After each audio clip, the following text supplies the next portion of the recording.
Regional government is a plan to eventually control all facets of our lives.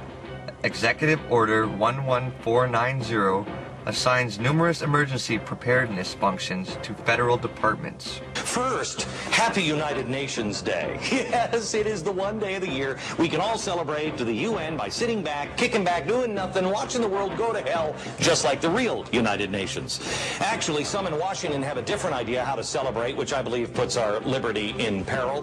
The Senate Foreign Relations Committee, led by Democratic presidential candidate Joe Biden, thought it would be fun to rubber stamp passage of LOST. This is the law of the sea treaty that you're not hearing an awful lot about in the mainstream media. Fortunately, Republican Senator David Vitter exercised his right to have the committee defer consideration, and you fall to your knees, and thank God for this guy today. The sea treaty is as ill-conceived as the idea of the United Nations itself. Basically, it says that the resources of the seabed beyond any country's international waters belong to, quote, the common heritage of mankind, and are not to be owned by anybody. Bullcrap. Somebody always owns everything, and in this case, it would be owned by the UN. The pact creates an international seabed authority, which could issue licenses, collect taxes, and create an all-powerful ruling body called the Enterprise that should shake you to the core of your bones. I'll explain in a second. Now, the UN is bad enough, but do we really have to answer to yet another international collection of do-nothings? Worse yet, if participation in LOST, if we participate in it, it could force the U.S. to compromise sensitive information in the name of environmental regulation. The bottom line is this: we need our leaders in Washington to band together against this incredibly bad idea, and they're on the fence.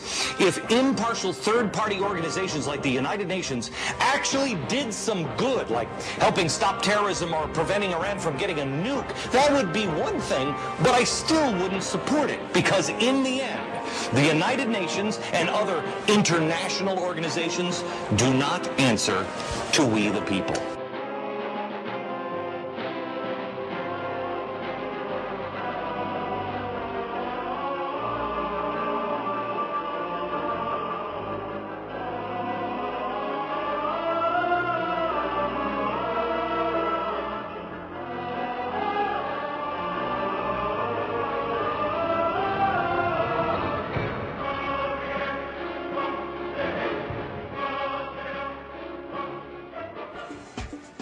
How many Freemasons does it take to change a light bulb?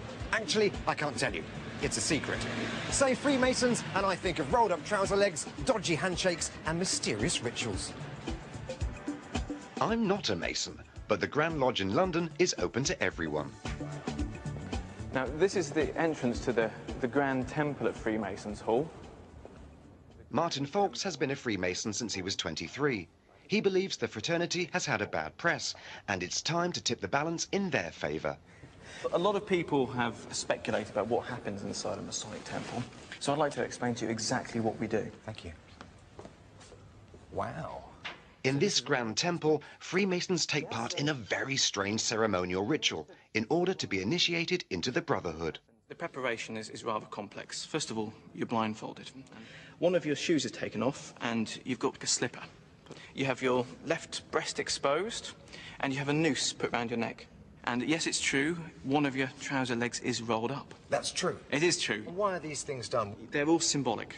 So, for example, the trouser leg, it's to show that you weren't an escaped convict trying to join and so on. So by seeing if there's actually a manacle on your ankles. And what did you gain yourself from the ritual? It did move me quite dramatically. Because it makes you look at yourself and think, what kind of person am I? What are my vices? If you want to change your bad qualities to good qualities, you need to look at yourself. So, Freemasonry, they claim, is about virtue, but not, it seems, about revealing the whole truth. Are you allowed to show me the handshake? No. You're Just like you wouldn't want to show me your PIN number. If I break my word and show it to you, what's my word worth? Freemasonry of legend dates back to medieval Knights Templar. What we know for certain is that the first Grand Lodge was formed in England in 1717 as a trade association for stonemasons.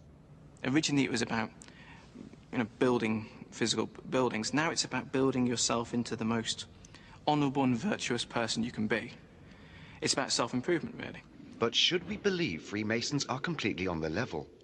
In the 80s, there were several investigations into the corrupting influence of Freemasonry within the police force. Today, all judges and police officers are obliged to declare membership. This is Toy Kenning in Spencer, where they've sold masonry regalia for over 300 years. They used to have shutters at the window so no one could see inside. The only other stores who do that are of a slightly more dubious nature down the road in Soho. This is where Freemasons get to dress up. The must-have buy is an apron. Can I come round here? Yes, of course. Thank you. So, this is the apron. Can I try one on, one of these aprons? Would you mind? I just want to see what it's like to wear a Masonic apron. So really you would put it around there and do it up, and that's how you wear it. Yep. And so what else goes with this? With this you would need a pair of white gloves. May I? What's the significance of the white gloves? Some say it's because people's hands can't be seen, so you wouldn't know whether the guy next to you Dix Rhodes or is a brain surgeon. You all look the same. Could be a mime artist. You could be a mime artist. Or a snooker referee. It would tell. It would tell. Also in store is the latest controversial Freemasons book by best-selling author Robert Lomas. You have the most wonderful claim to fame. Apparently, the character of Robert Langdon in the Da Vinci Code is based on you. Yes, it The same initials, a very similar CV. You both drive the same car, so I understand? Yes, and it does wonders for my street cred with my undergraduates. But, you know, we've been taught by Robert Langdon. I only wish I had anything like as exciting a life as he does. So you haven't solved any murders? I've not solved a single murder ever, but I have written books on symbolism. You're the first person, I understand, to have revealed the rituals. Written it all down in the book, not only describing what happens, but also what it feels like. How come that's never happened before? I think people have been afraid of doing it because in the past there's been a lot of exposés done from people who weren't Freemasons trying to reveal that there is a dark hidden mystery, a deep evil at the middle of it. There isn't an evil. There's actually a force for good. So what's been the reaction from the more traditional Masonic fraternity? I've had a few grumpy responses from the more wrinkly brethren, but I think if Freemasonry doesn't become more open, it will be the author of its own destruction and it will be its own fault. Some people see the Freemasons as being slightly sinister. Is that fair? I suppose we could be considered rather sinister. I mean, if you look at the sort of things that we wear and the sort of symbols that we wear, then perhaps we are a little bit odd. But I don't think we're actually spooky. The rituals are obviously deeply personal. Is it a religion? It's not a religion. Freemasons are encouraged to study and practice Hermeticism. Hermeticism is the practice of religion by the Hermetic.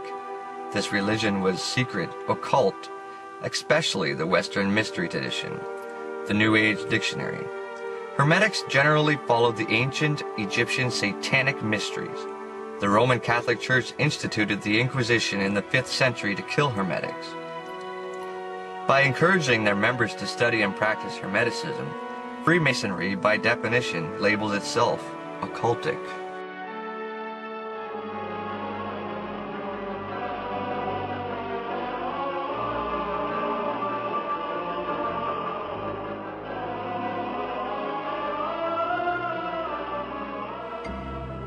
The Skull and Bones Society is founded in 1832 by 15 seniors at Yale University in New Haven, Connecticut.